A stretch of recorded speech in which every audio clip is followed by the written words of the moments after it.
I'm Chris Carter of the Locked On Steelers podcast. Today's episode, I break down what positions most likely fall the best for the Steelers in the first round with my own full first round mock. We'll do that and take some of your mailbag questions here in the Locked On Steelers podcast. Let's get into it. You are Locked On Steelers, your daily Pittsburgh Steelers podcast, part of the Locked On Podcast Network, your team every day.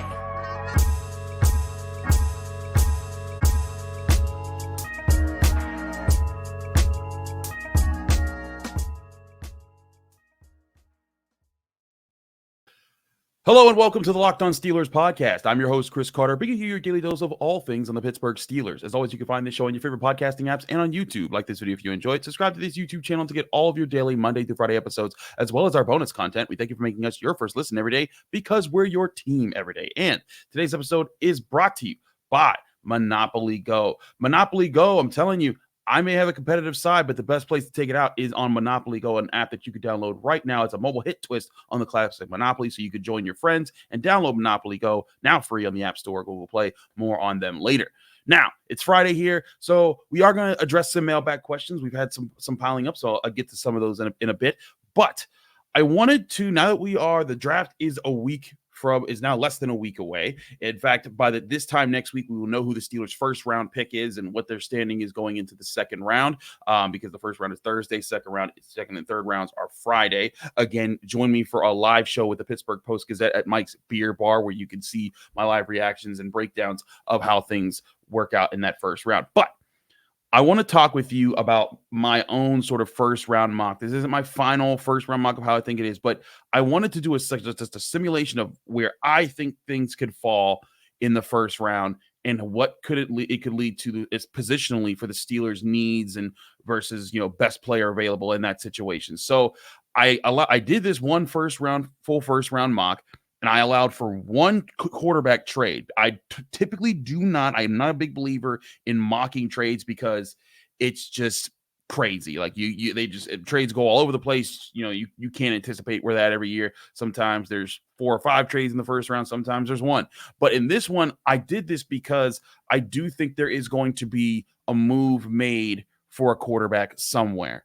And that's where I think things could get really interesting for the Steelers is if there is at least even one move at quarterback and there's some other things done there, it's going to shake up the board a bit here. So if you're watching on YouTube, you're looking at the picks that I've, this is just my personal first round mock of how it works. I allowed one quarterback trade up move, and that was from the Vikings to get to 5. They switch with the Chargers, and they take J.J. McCarthy. But before him, you got Caleb Williams to the Bears, Jaden Daniels to the Commanders, Drake May to the Patriots. Very chalk so far there. Marvin Harrison Jr. as a wide receiver goes to the Cardinals at 4. But then instead of the Chargers taking it 5, where normally I would have them taking a Malik Neighbors or Rome Odunze, I have the Chargers trading back with the Vikings, picking up an extra second round pick in the process, or actually it's flopping some picks. No matter. The Vikings then step up to 5th overall. They get the next quarterback everyone's talking about, and that's J.J. McCarthy. The Giants go for a wide receiver in Rome Odunze. The Titans, who I think have one of the more lockable picks in at Joe Alt at number 7, unless he goes earlier. The Falcons, I keep going back and forth about which edge rusher they'll take, either Dallas Turner or Latu. But in this one, I have it Latu, the edge rusher from UCLA. Then the Bears dip back in and get Caleb Williams, his star receiver, and Malik Neighbors. Then the Jets go with Olu Fashanu at a 10th overall. He's going to be, I think that, they could go get a Brock Bowers, but I think that, you look at their needs right now. They do have 2 solid veteran tackles, but both of them are in their 30s. Both of them have injury histories. I think Olu Fashanu would be a heck of a pickup to be a long-term left tackle for the Jets there. Then you get into the next 9 picks, which start to set things up for the Steelers. I have the Chargers going for Brock Bowers at 11. There's a lot of ties that show Bo Nix going to the Broncos at 12, so I put that there. That's one I think that could go in a lot of different directions, though, because if the Broncos want to wait at quarterback, they can, and that could also shake things up here. But for the sake of this draft, I went with Bo Nix to the Broncos. The Raiders took the first corner off the board, Quinyon Mitchell. The Saints, another team that needs an offensive lineman that the Steelers need to watch out for. In this simulation, I did Troy Fautanu. The Colts, I did Terrion Arnold because they could use a corner. The Seahawks, I had them getting Dallas Turner, another edge rusher. Then the Jaguars, I have them going for Brian Thomas Jr., the wide receiver out of LSU, in the first round, trying to get Trevor Lawrence a major target there.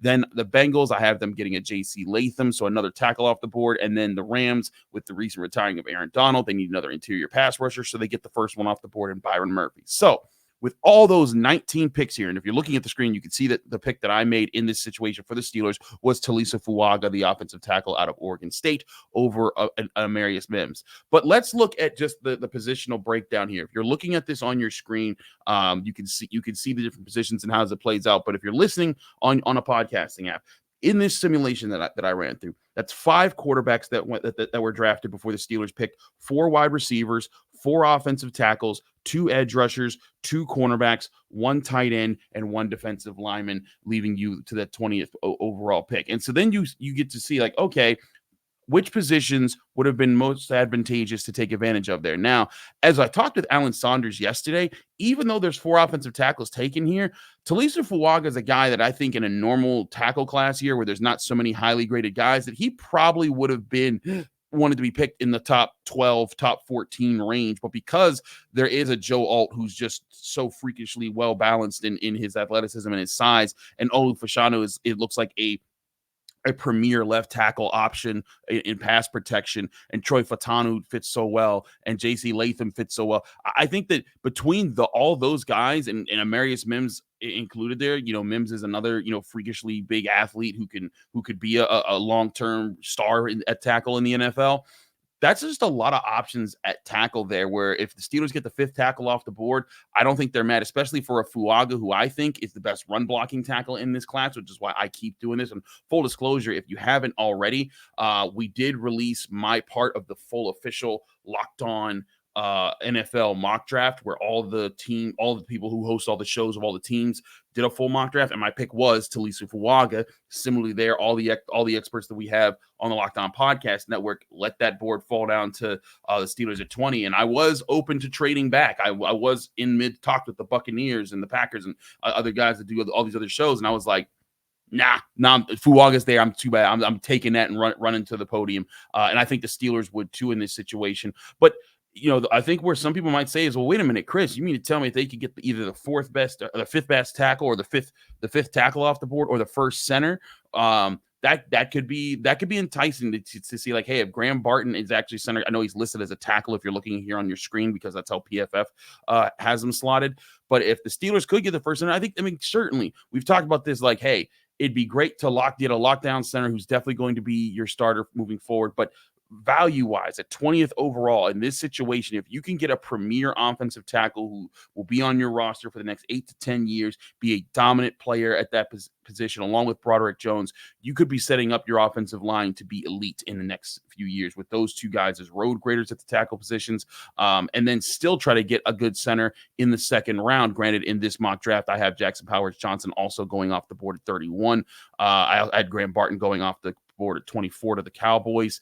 And so technically those 2 center options would be off the board. They might need to trade up for Zach Frazier. But this is where I leave with you all, because, again, I'm not professing to be the person that's going to get this exactly right and who they pick, especially this year. Last year, I had a really good fix that Broderick Jones was the guy. They were going to trade up to 14. It made a lot of sense. That's what's going to happen there. This year, I am nowhere near as certain about where the Steelers could go. And I talked about that with I think with Brooke Pryor's episode this week, just about like, hey, there's so many different needs, but also there's so many different interests, because it's not just the fact that they have holes to fill. It's also that the way that they've scouted, the way they've assembled their list, or at least they've looked at players with their top 30 and their visits and everything.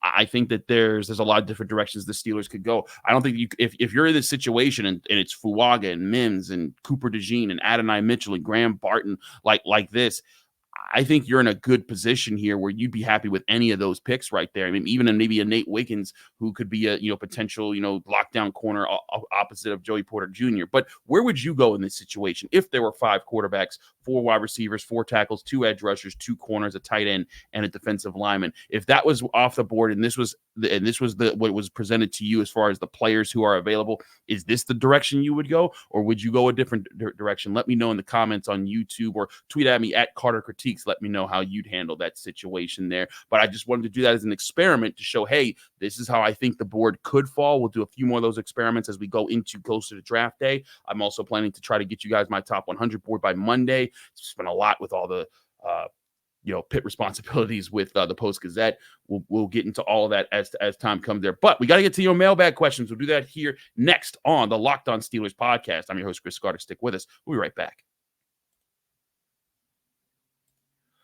But first, I want to remind you this show is brought to you by Yahoo Finance. Wouldn't it be great if you could see all of your investment and retirement accounts in one place? With Yahoo Finance, you can consolidate your views from multiple accounts into one hub and access the expert analysis you need to tend to your entire portfolio with confidence. For more than 25 years, Yahoo Finance has been the brand behind every great investor. They are the #1 finance destination, producing a holistic look at the financial news cycle, including breaking news, original editorial perspectives, analyst ratings, independent research, customizable charts, and so much more. Whether you're a seasoned investor or are looking for that extra guidance, Yahoo Finance gives you all the tools and data you need in one place. For comprehensive financial news and analysis, visit the brand behind every great investor at yahoofinance.com. The #1 financial destination, yahoofinance.com. That's yahoofinance.com.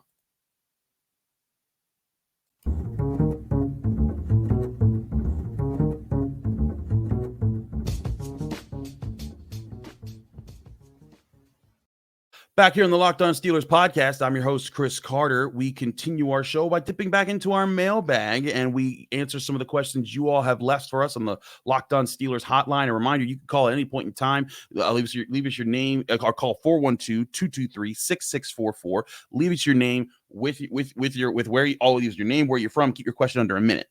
Trying to get that out there. But keep your question under a minute. Give us your name, where you're from. We love to get you on the show and get your question heard here as we do this. And just a heads up, like after the draft might be a little tough because we're going to be cranking out as much content we can on all the draft picks and what we're learning and what we're breaking down. Some more talk about that. That'll be fun to do that then. But we do try to get your call-ins segments in here as much as possible when we're not strapped with news and other things and different guests that we got in. But first question comes from Trace in Lawrence, Kansas. Again, Steelers Nation stretches very far, who has a very interesting question that talks about the draft approach based off of the changes at quarterback the Steelers experienced here. Here's Trace.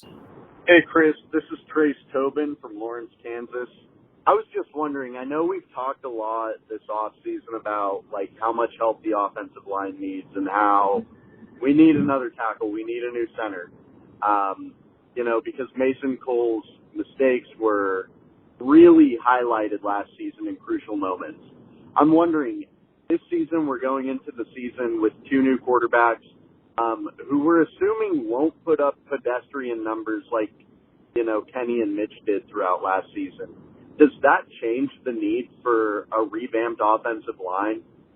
Appreciate it. Love the show. Love all you do. Keep up the great work. Thank you. Thank you, Trace. And as always, again, call in 412-223-6644 to get your question in, just like Trace did here. Appreciate the question, Trace. And it's a good question because you know what? I agree with you that there are certain expectations right now where the Steelers can expect a bit more from their quarterback room than they got last year, not just because of the personnel itself, because there's a new offensive coordinator, a new scheme, and I think there'll be a lot of fresh starts across the board here. But let's talk about the potential of what you're talking about here when it comes to when it comes to just where the Steelers could be with the new quarterback arrangement that they have going on now. Kenny Pickett, again, however you feel about Kenny Pickett, as I said before, I think that everybody kind of feels their own type of way. There's the people that feel that Kenny Pickett, was treated unfairly. There's people that think Kenny Pickett got too much favor. However you feel about that, I think we can all agree that like Kenny Pickett was in a difficult situation, didn't do too well with it, and that's kind of where it got there. But if you look back over the last 2 years and where everyone's kind of at, Kenny Pickett did win the most games of these three quarterbacks, but maybe he had the best roster of these three quarterbacks as well. He threw 13 touchdowns to 13 interceptions, a passer rating of 78.8. You look at the other two guys in just their simple production from that standpoint, they do perform better. Russell Wilson threw 42 touchdowns in the last two years to 19 interceptions with a pass rating of 90.9. Justin Fields, 33 passing touchdowns to 20 interceptions. By the way, he also adds 12 rushing touchdowns to that as well. And to Russell Wilson's 6 and Kenny Pickett's 4, but he has a passer rating of 85.8. But in a lot of standpoints here, you could say, look, I get where Trace is getting here. It's reasonable to expect that these quarterbacks will do better in this system than Kenny Pickett did the last year and a half in Matt Canada's system. And that might even be not as much on Kenny as much as it's on the situation that he was in, and that this is going to be a whole new spot. The offensive line's going to presumably be a lot better. The weapons are going to be more developed. The offense is going to be more coordinated. And again, Russell Wilson, he's not going to have, questions about how he's adjusting to the NFL. Justin Fields, also less questions about how he's adjusting to the NFL. Both of these guys are sort of more so fitting in with the Steelers themselves here. So the question is, to get to Trace, does this change the Steelers need to get an offensive line to give themselves a premier offensive line with this draft class? And to me, the answer is still no. I think if anything, these quarterbacks are put the Steelers in a situation where, look, they could be better, but do not get in the headspace where they're going to turn into elite quarterbacks. Like, that's where I think Steelers fans need to disillusion themselves here. But I also think that we may be undervaluing just what steady quarterback play could do for this Steelers team right now if they could get it consistently for a 17-game season. Because if the Steelers could have gotten that over the past 2 years, I think they would have been a dangerous team, as long as some of the injuries that happened to them didn't happen to them. But yeah, so I look at that and I think, man, there's a lot of potential for the Steelers to still become this team that they want to be, and that's becoming a complete roster, which to me means making sure this offensive line becomes elite in the coming years. I'm not saying they're going to be elite this year, but if you get, let's say in this mock I just did, they get Fuaga, and let's say in the next round they trade up and get Zach Frazier. You have your starting center, you have two premier tackles, you have two veteran guards, and Seomalu and Daniels, and say that is your core for the next 3-4 years, and then around that, Seomalu and Daniels either age out or you go and get new guards at some point. But those, as we've talked about, having three anchors on your offensive line is what you want to do to kind of make it easy so that you can have more role players on your, have a couple spots in your offensive line where they're role players, like Ramon Foster and Alejandro Villanueva were for Marquise Pouncey and David DeCastro in the 2010s. Similarly for guys like Alan Faneca, Jeff Harding, Marvell Smith, and you could balance them with you could balance role players into that group when you have star talent like those guys, and especially Alan Faneca. And I think that's where the Steelers still need to get, and because if they get that, again, you're not asking these quarterbacks to be elite. You're asking them to be efficient. You're asking them to hit on target receivers in time, not asking for them to make three guys miss and throw it through double coverage, do Josh Allen-like things where they create things on their own. You're saying, hey, play to the system. Do what Brock Purdy did when he was at his best with the Niners. Brock Purdy wasn't doing unbelievable things. He was making really good plays at times, but he was sticking to the game plan that the Niners had and that Kyle Shanahan had. And that's what you want in these quarterbacks. And it becomes much easier for these quarterbacks to do that and to do it in winnable situations if the offensive line is a dominant group, which is why I think this is a year with such a great offensive tackle class, with potential at center there and a serious need for center there. I think that this would make a lot of sense to make this the year that you go out and fix this line for the long term and say, hey, quarterbacks, Still want you to make smart throws. Still want you to have a good touchdown to interception ratio, but you're not throwing it 40 times a game unless we're behind. And if we're behind, there's some other problems you got to deal with. But that's where I think the Steelers would be smartest in their approach with this upcoming first round. And we'll get to more about what they could do with the first round pick in the next two questions that we feature on the show. But to answer Trace's question, I don't think anything about these quarterbacks that have been added change that. Now, if the Steelers got like Justin Herbert and he was like in his prime, or something crazy like Josh Allen, like one of those top 5 quarterbacks in the league right now, and it was like, look, you got to win now, that's a different situation. But this is not that. Russell Wilson and Justin Fields are either bridges. Russell Wilson is either a short-term good veteran who's going to help you win now, for a little bit, but he's building the bridge to either Justin Fields, or both of them are bridges to their next shot at a franchise quarterback. But with that in mind, those aren't the guys that you break the bank for, that you disrupt all your potential growth for. In fact, you keep investing in your growth as a roster, keep building naturally, and to keep up certain parts of your roster and to improve the parts of your roster, so that when that time comes that you have pretty as close to a complete roster as you've had for a while, then you can say, hey, now we can add the rookie quarterback that's really high up in this draft class. Or if Justin Fields is working out by then, or Russell Wilson's still with the team, whoever, it's like, hey, you don't have to be the Superman on this team. You need to play to the scheme, get the points when we can, convert in the red zone at a decent rate, and this defense, which they're hoping stays in the top 10, maybe it creeps up into the top 5 this year. We'll wait to see how that works out. But if the defense is playing at a high level, the run game's working, the offensive line's working, then you are a competitive team, and that changes a lot of things about it. So I think that, no, there's nothing about the Steelers quarterback room right now that would change anything about getting this offensive line together and making it an elite unit in the coming years. We'll get to more of your questions here on the Locked On Steelers podcast. I'm your host, Chris Carter. Stick with us. We'll be right back.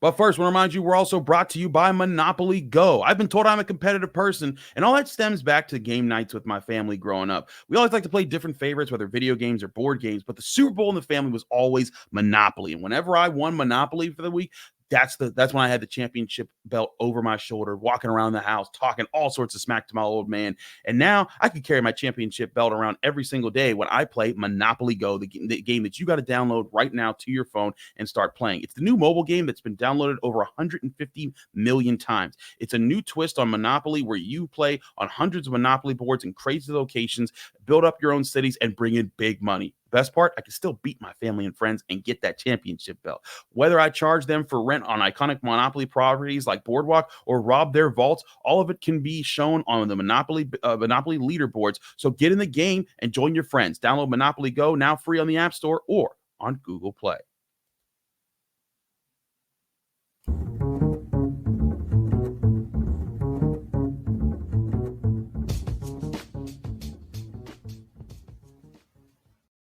Back here on the Locked On Steelers podcast, we get back to the mailbag. So let's answer some questions. We got Steve from Silver Spring in Maryland. Listen to Steve. Hey, Steve Savaline. I'm Silver Spring, Maryland, a longtime listener, and thanks for all that you're doing on covering the Steelers. The question is, in the upcoming draft, is there any offensive tackle that the Steelers would trade up for in the first round? The sticking around at 20 and waiting to see who falls is great, but is there any offensive tackle you think that the Steelers would be so enamored with over all the other options that they would actually trade up for in the first round? And can we pencil in drafting an offensive center in the second round? Thanks. Thank you for your questions, Steve. Both good questions and very relevant to the Steelers situation in the first round. But let me start with this. If there was a person that they would trade up for, I think it would be like if Joe Alt fell far enough to like the bottom, like if for whatever reason the Titans didn't take him, which I just don't think is going to happen. I think that the Titans Joe Alt to the Titans seems like a very sure thing in my opinion, unless someone else takes him before then. But I think maybe Olu Fashanu, if they see him as a pure left tackle pass blocker, and then they say, hey, Broderick Jones, we know you wanted to be a left tackle, but guess what? We're going to make you a right tackle because you played pretty well there last season. But other than that, I don't think so. I think that, maybe like I've talked about how Talisa Fuaga is a great run blocking fit, but I just think that with the amount of tackles that are available, JC Latham, Fatanu, um, Mims, and Fuaga, you go over those guys. I think if you get any one of those four, you have a really good option at offensive tackle there. And so it's a matter of, do you need to trade up when you also have these other needs? Like, for example, you're talking about making sure that you get center there, pencil in center in the second round. If you trade up in the first round, most likely you're not trading up in the second round. You're going to be in a position where you need to kind of just be like, well, we're just going to take what comes to us. And that might mean missing on Zach Frazier, missing on Jackson Powers Johnson, missing on Graham Barton. Definitely those last two I just said. But Zach Frazier is kind of the guy you're wondering, will he be in the first round? Will he be there in the second round? The Steelers, if they want to go get that guy, they need to be able to be prepared to do that. And trading up in the first round just doesn't give them that sort of shot. But again, if I'm trading up for someone, maybe a Fashanu, if he falls close enough and you're like, you know what? Throw everything out the window. We didn't think we'd get that guy who we see as like the next superstar offensive tackle in the NFL, who's like the clear-cut number one guy in this draft class. The Steelers didn't even make him a combine interview or anything like that, to our knowledge. And so, because they thought they would never have a chance at him. But I bet that him and Fashanu, do have ideas like, hey, if these guys fall far enough, maybe something happens there. The other guy I think that isn't an offensive tackle who they could end up trading up for is Rome Odunze, simply because they talked to him at the combine. And I do think Rome Odunze represents something that could be truly special at the wide receiver position. He might even be the second best receiver in this class. I still think Marvin Harrison is number one. Some people put Malik Neighbors at number two. But I have him. I have Odunze no lower than number three. And if he falls outside of the top 10 and the Steelers see a way to go, that might be like, you know what? Lock up the wide receiver position for the future. Him and Pickens are going to be a talented 1-2 threat. And from everything I've heard, Odunze is a high character type of player, and they want more guys like that in the locker room. So that would be the only reason why that would happen there. But again, if you're trading up to get Odunze or Alt or Fuaga or Fashanu, you're giving up capital that you could be using to help other positions that are going to be serious needs. And that's why I just don't see that happening as much as staying pat at 20 or even trading back in that situation. But we have another question here. This one comes from Andrew, a guy who's given us several questions that's been on the show. Andrew from Plains, Pennsylvania, has a question about another first-round offensive tackle. Hello, Chris. This is Andrew from Plains, Pennsylvania, and I'm calling about a potential prospect linked to the Steelers quite a lot, and the concern about him. I am referring to the offensive tackle, Amarius Mims. Do you think there's reason for concern due to his injury history, and is he really worth the 20th overall pick? If anything, maybe a later first-round pick. I'd like to know what you think about it. Love the show. Keep doing what you're doing.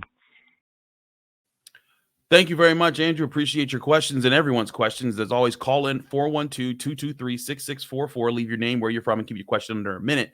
But let's get to Amarius Mims. I've liked Mims. I've made that no secret on this show. I like Mims. I think he's still the sixth tackle on my board. But again, this is an insane tackle class. So like sixth tackle is still a first round guy. Here's the thing about if you're talking about getting him at 20. Thing is I would not take him over Fashanu. I would not take him over Fuaga, Fautanu, or Latham. I would, but here's the thing: if you can't get any one of those guys, Mims is a heck of a guy to get. And there's I think a steep drop off right after him to the Guytons, to the guy from Arizona. I can't remember his name right now. I should because should be right here in the mock draft. Jordan Morgan, because I mocked him to the Ravens at 30. I think that Amarius Mims is significantly better as a prospect with a higher ceiling than all of those guys. And that's why I do think that let's say the board falls a little bit different. Let's say all five of them tackles I was talking about, they're off the board. Mims is there, and it's Mims versus Graham Barton versus Cooper DeJean. I think I'd still take Mims in that situation. And look, he has multiple ankle injuries. That's something to look at.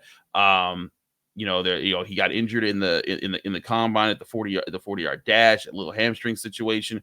But everyone that's talked about this guy that seems to know about what he brings to the table is like, look, those things are going to go away. He's had some bad luck there, but this is one of those injury situations that don't need to encompass everything about the Steelers. And I just think that Amarius Mims, you get him in. Yes, he only played 8 games in college. He would be a guy that might have to sit for a little bit behind Dan Moore Jr. But I think that once he came around, him and Broderick Jones, if they both keep growing the way that they look right now, I truly think that they could be one of the most dominant tackle 1-2 punches in the NFL, and maybe even ever in the history of the Steelers. In the history of the Steelers. And also the other thing is about Mims is just also how young he is. He's 21 years old. So like Broderick Jones and him, they're in their early 20s. These are guys that are going to develop and grow into their bodies a little bit more over the years. And when they're hitting their time to get re-signed, they're going to be like 24, 25 years old. They're gonna be in really good positions to be serious, strong leaders that dominate the line of scrimmage for you for years to come. And again, just still kind of getting started in the NFL. The Steelers used to be big on drafting guys who were young and would be developing. Stephon Tuitt was like, I think 20 when they drafted him. Juju Smith-Schuster wasn't even 21 when they drafted him. The Steelers have liked to do it because they want to have guys that can potentially be with you a bit longer, develop a bit longer. Sometimes they break with that when you see a guy that you think, like, oh man, he's older, but guess what? He could be really good right now. But I think Mims at 20 still works. Now, the question that you have to ask yourself, though, and I bring back my mock draft board, let's say Fuaga's off the board here and he's not the guy there. I do have to admit, it would be a tougher call with Mims versus DeJean versus Barton versus all these other options here. I think I'd still go with Mims in that situation if I'm the Steelers. But I do think that it's a bit different because he lacks the experience that the other guys have, and there are some injury concerns there. And it depends on what the Steelers reports are telling them. So to answer your question, I do think that Mims could be the answer at 20 if everything else falls different ways. But again, being honest, I'm putting the other 5 guys ahead of him. And if one of those guys is available, I'm going with them. And Amarius Mims, that can be, he might work for someone else, but I think that the other guys, I think that their ceilings are not their ceiling, their floors are a bit higher, while their ceilings aren't that far off from what Mims's ceiling could be. In fact, some of them might even be higher than Mims as far as the ceiling. But that's why I would take it there. So thank you for your question, Andrew. Thanks. And thank you, everyone, for your questions, Trace, Steve, and Andrew here. Thanks to everyone for tuning into the Locked On Steelers podcast. I'm your host, Chris Carter. Follow me on Twitter and Instagram at Carter Critiques. Read my work at the Pittsburgh Post-Gazette, post-gazette.com. Find me here on the Locked On Steelers podcast every day, Monday through Friday, breaking down your Pittsburgh Steelers. Back again Monday for the final mock draft Monday of the season, as the draft is next week. Tune in then. We'll see you here on the Locked On Steelers podcast.